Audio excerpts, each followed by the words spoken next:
Alors, le déclencheur de cette task force, ça a été la parution du décret sur Pécan, fin mars 2023, sur les nouvelles modalités d'accès au marché pour les dispositifs médicaux numériques.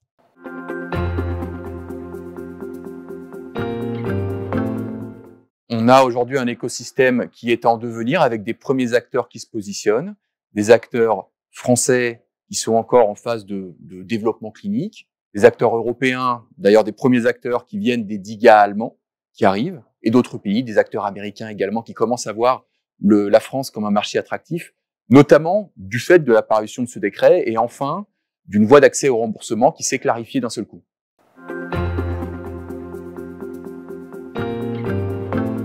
L'enjeu numéro 1, c'est accéder le plus facilement possible, parce que c'est un chemin long, difficile, complexe, au remboursement.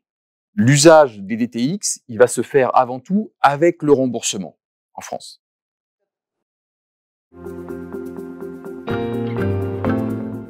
La feuille de route, en fait, elle va suivre le déploiement de nos solutions, leur commercialisation, puis leur utilisation.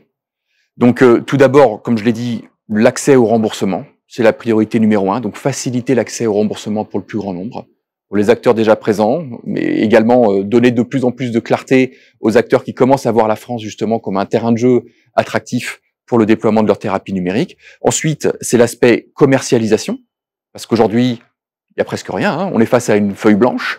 Donc, il s'agit bien sûr de mettre en place tous les bons canaux de distribution, mais également de paiement, de facturation, pour que, à partir du moment où un patient obtient une prescription de son médecin, le processus derrière soit le plus fluide possible et le plus facilitant possible à l'utilisation de nos thérapies numériques. Et puis derrière, bien sûr, il y a le développement de l'usage. Aujourd'hui, si vous parlez de thérapie numérique à un médecin, et on peut pas lui en vouloir, on va avoir tout type de réponses qui sont pas forcément toujours justes, ou en tout cas pas forcément toujours en conformité avec ce qu'on fait réellement.